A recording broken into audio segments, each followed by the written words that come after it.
One situation that can potentially be a serious violation of California and federal workplace disabilities laws is when an employer cancels an employee's existing accommodation that was approved maybe a while ago and that has been provided in a way where that employee was able to successfully perform his job despite his limitations, because that accommodation was very helpful and effective in allowing that employee to continue working despite his limitations. Whether this type of cancellation, whether this type of revocation of a previously provided accommodation would be a legal violation would depend on a number of factors, including any changes in that employee's health condition, for example.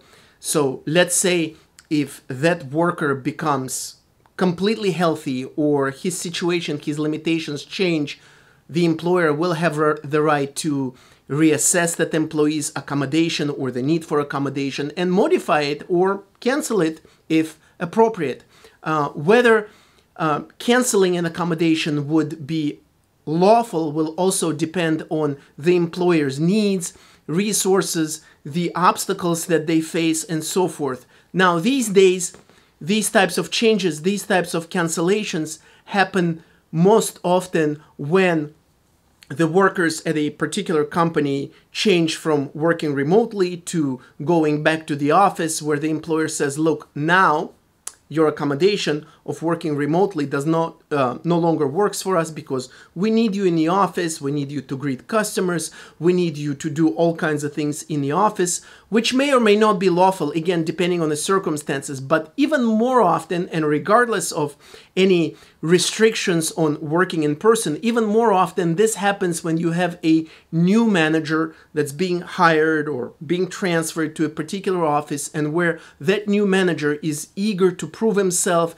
and to make certain drastic changes in the office, including saying something like, hey, you have accommodations, from now on it doesn't work for us. From now on, your accommodation constitutes a quote-unquote undue hardship on our operations. Therefore, we're canceling it. Either you work without restrictions from such and such date, or we'll be forced to terminate you.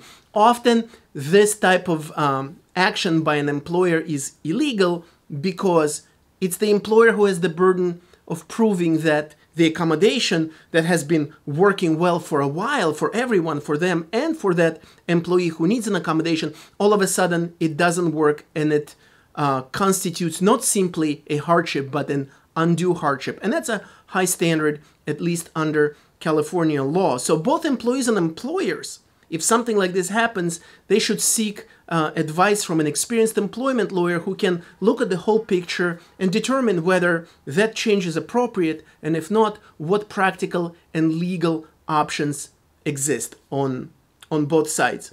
One word of advice, one additional word of advice is that if you're an employee and your employer comes to you and says, this no longer works for us, you have to come back to work without restrictions, without any accommodations, do not rush to resign right away. Do not act impulsively.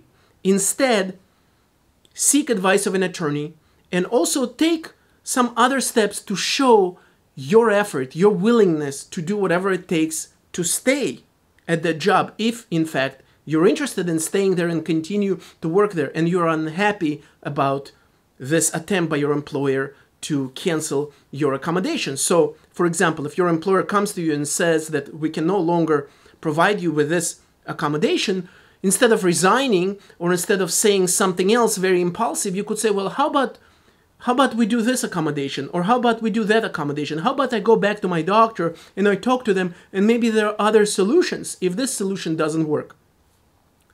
As an employee, as long as you continue the dialogue, you cannot go wrong. You can always resign later. It's the employer who will have a problem if they say, you know what, we know you have a condition, but we're no longer interested in talking to you. We're not accepting any of your suggestions. We don't care about any of these other options that you present that could be a compromise between what we need and what you need. So we're going to terminate you. All things equal, if you have any type of case for wrongful termination in this type of situation, the fact that you tried to find other solutions and you were rejected by the employer without even having those solutions properly considered by the employer, this type of information will make your case all the more compelling. Like in many other situations, the more doors you knock on as an employee who has a legal issue and the more doors remain unanswered, the stronger your case will be, because this type of behavior makes the employer look really bad in court, in front of the jury, in arbitration, at depositions, or wherever else. Thank you.